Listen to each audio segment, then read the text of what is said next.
विरोध क्यों कर रहे थे नीतीश कुमार का? पटना में लाठी खा के पीएमसी में काहे पड़लते हैं? भाजपा क्यों रोक रही है? भाजपा क्यों विरोध कर रही है? कराइए बेटी ब्याह दोनों एक दूसरे का। अब नीतीश कुमार राजनीतिक रूप से ऑलमोस्ट समाप्त होने के कगार पर पहुंच चुके हैं और कांग्रेस की वजह से तेजस्वी मुख्यमंत्री नहीं बन पाए। एक नेता इनका है जो पलट ही जाता है, सरकारें पलट देता है हर 10 दिन पे। पूरे देश में सबसे ज्यादा वोट बैंक इसी समाज का है। जा रहे थे विलय करने, करते नहीं, हम मिलन करने जा रहे हैं। कौन सा मिलन? नमस्कार, भारत लाइव देख रहे हैं आप। मुख्यमंत्री नीतीश कुमार जो पद छोड़ने वाले हैं, यानी बिहार के मुख्यमंत्री की कुर्सी छोड़ने वाले हैं, उस पर कई दावेदार हैं। खासतौर पे जदयू के अंदर ही दावेदारी मजबूत है। उपेंद्र कुशवाहा का वर्षों का सपना है मुख्यमंत्री बने। ललन सिंह जब से राष्ट्रीय अध्यक्ष बने हैं तब से नारा लग ही रहा है।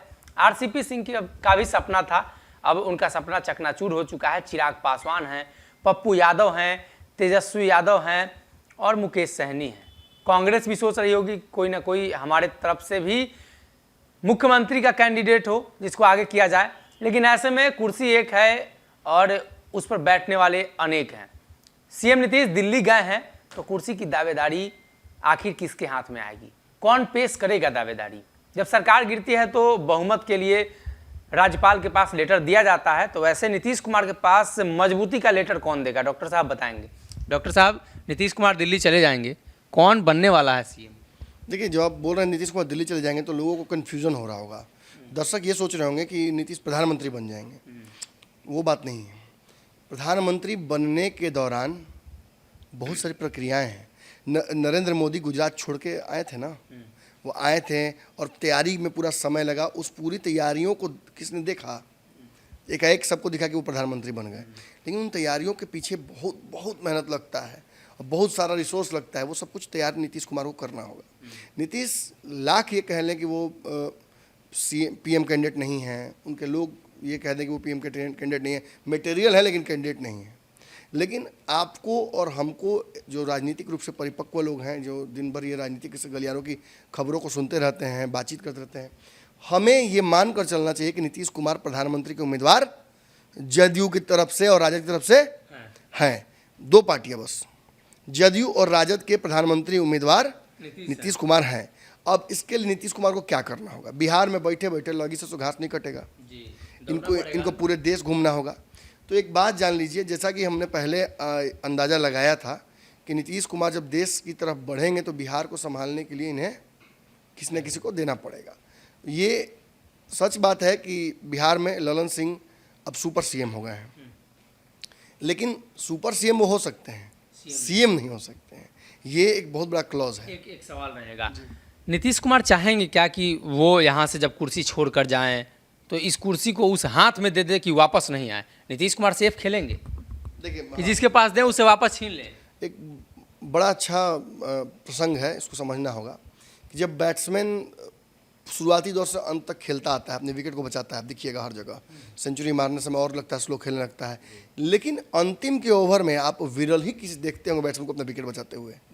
बड़ा से बड़ा बैट्समैन, किसी तरीके का वो उसका स्ट्राइक रेट हो, किसी तरीके का उसका, वो अंतिम बॉल्स पे रन मारने की कोशिश करता है।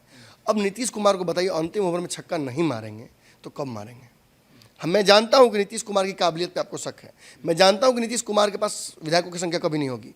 मैं जानता हूं कि नीतीश कुमार की एक्सेप्टेबिलिटी पूरे दुनिया में पूरे देश में नहीं होगी, लेकिन क्या रिस्क लेने से रोक सकते हैं आप? हरभजन सिंह हो, तेंदुलकर हो, विराट कोहली हो, चाहे वो जो सरदार हमारे थे, कैच बेचारा छूट गया था, बहुत लोगों ने बेचारे को बहुत बुरा भला किया, अच्छा बॉलिंग किया उन्होंने, अर्शदीप सिंह, वो हो, मारना तो है ना। अंतिम ओवर्स की बॉल्स पे आपको स्लॉग हिटिंग करना पड़ेगा, रिस्क लेना पड़ेगा, कहने का मतलब। तो क्या आपको नहीं लगता कि नीतीश कुमार अपने अंतिम ओवर्स की तरफ बढ़ चुके हैं? नीतीश कुमार रिस्क नहीं लेते हैं, अभी तक उन्होंने लिया नहीं लेते थे, ये बोलिए, अब उनको लेना पड़ेगा। ये जो सरकार इस बार बनी है, इसका पूरा का पूरा दारोमदार इसी आधार पर बना है कि नीतीश रिस्क लेंगे देश में और वो भाजपा को समाप्त करने की कोशिश करेंगे। ऐसे भी आप इधर देख के जान लीजिए ये बात, नीतीश कुमार राजनीतिक रूप से ऑलमोस्ट समाप्त होने के कगार पर पहुंच चुके हैं। अब इससे कम विधायक होंगे तो क्षेत्रीय दल का भी उनका मान्यता समाप्त हो जाएगा। मैं मजाक कर रहा हूँ, लेकिन आप समझिए वो राष्ट्रीय दल बनने की कोशिश कर रहे थे, नहीं पहुँच पाए वहाँ तक कि बहुत हाथ पाँव मारा। अब क्षेत्रीय दल है वो, और तीसरे नंबर की पार्टी बिहार में है, और मुख्यमंत्री हैं। इससे बड़ा उन पर एहसान क्या कर सकती थी राजद या भाजपा? कुछ नहीं। दोनों पार्टियों ने पूरा एहसान किया। बदले में वो क्या देंगे इन पार्टियों को? भाजपा को तो 3 टांग पर खड़ा कर दिए वो। भाजपा को तो बिहार में उन्होंने मौका ही नहीं दिया कि वो अपना मुख्यमंत्री दे। अब आगे भी संभव जल्दी नहीं लग रहा कि भाजपा का मुख्यमंत्री बनेगा। अगर भाजपा को मुख्यमंत्री बनाना भी होगा तो चिराग आरसीपी पे दाव खेलना पड़ जाएगा, मजबूरी ऐसी हो गई है। और ऐसी स्थिति में अगर राजद की तरफ आप देखते हैं तो राजद का एक सीएम ऑलमोस्ट बन चुका था, जो अगर बिहार के आप देखिएगा एग्जिट पोल्स की स्थितियों को पिछले चुनाव के, तो तेजस्वी सीएम थे। लेकिन अंतिम समय में कुछ विधायकों की सीटों गड़बड़ाने की वजह से, कांग्रेस का जो लुटपुट बिहेवियर रहता चुनाव में, मिसमैनेजमेंट की वजह से कांग्रेस चुनाव हारी, और कांग्रेस की वजह से तेजस्वी मुख्यमंत्री नहीं बन पाए। आज भी नंबर 1 पार्टी बिहार की, तो आप समझिए नंबर 1 पार्टी मुख्यमंत्री नहीं बना पाई, उसके लिए भी दंश है। लेकिन अगर आप ये कहिए कि फिर राजद दोबारा नहीं बना पाएगी, तो ये मैं नहीं मानूंगा। इस बार जो चुनाव होगा, ये बात नीतीश कुमार अच्छे से जानते हैं, राजद वर्सेस बीजेपी होगा। जो भी बिहार में मध्यावधि हो जाए या 25 का चुनाव हो, जो भी हो, आरजेडी वर्सेस बीजेपी होगा, और उसमें जेडीयू के लिए कोई स्थान नहीं होगा। शायद इसीलिए विलय की बार बार बातें आप सुनते हैं, कभी इसका विलय उसमें, कभी उसका विलय इसमें, ये सुनते हैं आप। बेसिकली इस वोट बैंक को एकजुट करना है, ओबीसी को एकजुट करना है। अच्छा, एक और बात यहाँ याद आ गई मुझे, इतना चर्चा हो रहा था उधर जातीय जनगणना, आपने सुना नीतीश कुमार के मुंह से क्या इधर जातीय जनगणना के बारे में कुछ भी? खुद प्रधानमंत्री बन के जातीय जनगणना कराएंगे। हो सकता है, लेकिन भुला गए हैं ना, चुप है ना, चर्चा नहीं ना कर रहे हैं इस पर। समझिए कितना मौका परस्त है। ओबीसी वोट बैंक को एकजुट करके तेजस्वी के पाले में एक झोली में करके, नहीं कहा था कि आप देखेंगे कहीं फिल्म में कि चोरी करके जो अलग अलग सब रखता है पैसा, तो कहता है एक जगह कर लिया जाए, एक जगह करके करेंगे, इसको लेके चले घर, उसके बाद बांटा जाएगा, और कोई एक आदमी लेकर फरार हो जाता है। नीतीश उस फेरा में है कि सारा ओबीसी वोट बैंक एक जगह कर दें, और देश भर का वोट बैंक ओबीसी का अपने पास करके एक मोबिलाइजेशन करने की कोशिश करें कि इस देश में सबसे ज़्यादा तो ओबीसी ही ना है। देखिए, आप हम कहते हैं कि हिंदू ज़्यादा है, कोई कहता है कि मुस्लिम कम है, ओबीसी से ज़्यादा जनसंख्या किसी की नहीं है। शायद नीतीश कुमार का ये पैटर्न हमने भी नहीं पढ़ पाया, या देश के कोई भी राजनीतिक विश्लेषक ने नहीं पढ़ा कि नीतीश कुमार जातीय जनगणना के बाद, उसके पहले मतलब 2-3 साल पहले से स्क्रिप्ट रचा जा रहा है। आपने इस बात का छोटे छोटे शब्दों में जिक्र किया था जहाँ तहाँ, लेकिन ये पैटर्न था नीतीश का पलटने का। जी बिल्कुल पैटर्न, तो हम ऐसी थोड़ी जिस दिन सरकार बनी उस दिन हम कह रहे हैं कि गिरेगी सरकार। हम ये बार बार कह रहे थे कि नीतीश तेजस्वी में कई टर्म्स की बात हो चुकी है। तेजस्वी से कई बार अपने तेज प्रताप यादव की बातों को हल्का मिल गया, कई बार उन्होंने कहा जैसे बात हो गई। मेरा कहने का सेंस यहाँ है कि जातीय जनगणना, ओबीसी वोट बैंक को एक जगह करके प्रधानमंत्री के लिए हम लड़े। बिल्कुल, पूरे देश में सबसे ज़्यादा वोट बैंक इसी समाज का है, इसीलिए तो ये सारी तैयारी चल रही है ना। भाजपा क्यों रोक रही है, भाजपा क्यों विरोध कर रही है? भाजपा जानती है कि ये बिल्ली गले में घंटी वाली मारने वाली बात हो जाएगी। सरकार में रहकर इसका विरोध कर रहे थे, यही वो वजह थी। बिल्कुल इंतजार कर रहे थे कि ये समय जब आएगा तो मैं ऐसा दाव खेलूंगा। और आज सच पूछिए तो भाजपा नीतीश कुमार पर भारी पड़ती, भाजपा बिहार में मुख्यमंत्री देती। नीतीश ने ये सब कुछ भांप लिया और वक्त रहते कुछ दिन अपनी कुर्सी भी बचा ली, और उस कुर्सी के से मोल भाव करके लालू को तैयार कराया कि आप मुझे पीएम कैंडिडेट के तौर पर प्रोजेक्ट कीजिए, मैं अंतिम बॉल में छक्का मारने की कोशिश करता हूं, अगर लग गया तो ठीक, नहीं लगा तो फिर भाजपा के साथ चल जाएंगे, किसी राज्य का राज्यपाल बन जाएंगे, क्या दिक्कत है? बहुत ऑप्शंस है सर। नीतीश कुमार बहुत कुछ सोच के चलते हैं, दोबारा बैटिंग भी दूसरा कपड़ा पहन के चलावेंगे, उनका ऐसा स्थिति है। तेजस्वी का पता ड्रेस पहन के चल गए बैटिंग करने इस बार। बगैर हल्की बात है अपनी तरफ, मैं इसको जल्दी से समाप्त करना चाहूँगा। बिहार दिल्ली में चर्चा अब ये हो रही है कि नीतीश कुमार परमानेंट अब देश का भ्रमण करेंगे, और उस दौरान बिहार वो तेजस्वी यादव को देने जा रहे हैं। किसके accordingly? Super CM Lalan Singh के अकॉर्डिंग। और गेम यहाँ ये है कि ललन सिंह और अशोक चौधरी बिहार के डिप्टी सीएम बनेंगे। उपेंद्र कुशवाहा क्या करेंगे? उपेंद्र कुशवाहा क्या कर रहे हैं आज? आपने देखा ना लेटर जारी हुआ है, क्या लेटर जारी हुआ है कि नीतीश दिल्ली घूमेंगे। देखिए, सूरज की परिक्रमा दो ग्रह कर रहे हैं, एक पृथ्वी और दूसरा चंद्रमा।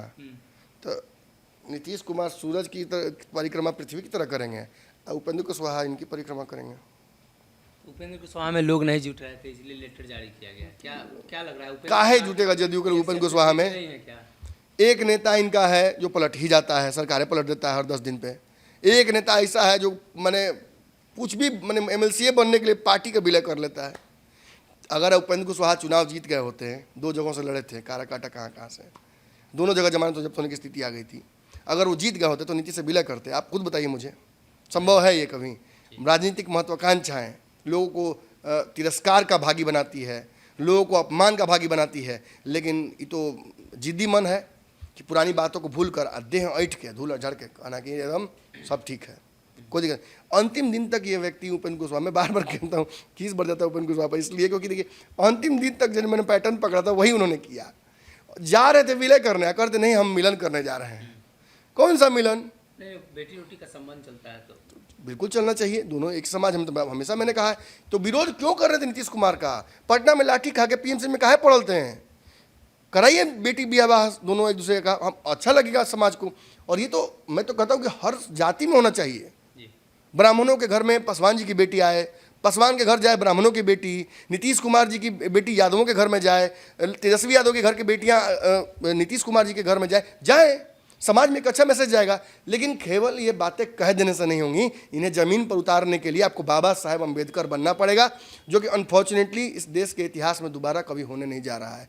मायावती जी ट्राई की, क्या हुआ आपने देखा? लालू यादव ने ट्राई किया, कहाँ पहुँच गया आपने देखा? नीतीश कुमार नया मैंने अवतरित हुए हैं उस परिस्थितियों में, तो उन्होंने बिहार में सोशल इंजीनियरिंग करके जो बिहार की धज्जियाँ उड़ाई हैं वो दोबारा मत बुलवाइए मुझसे पूरा। तो अब मुख्यमंत्री नीतीश कुमार प्रधानमंत्री के पथ पर अग्रसर हैं और ऐसे में मुख्यमंत्री की कुर्सी तेजस्वी यादव के हाथ लगने वाली है और उप मुख्यमंत्री के तौर पर अशोक चौधरी और ललन सिंह ये संभावित नाम है, लगातार उनके साथ घूम रहे हैं। फिलहाल के लिए इस खबर में इतना।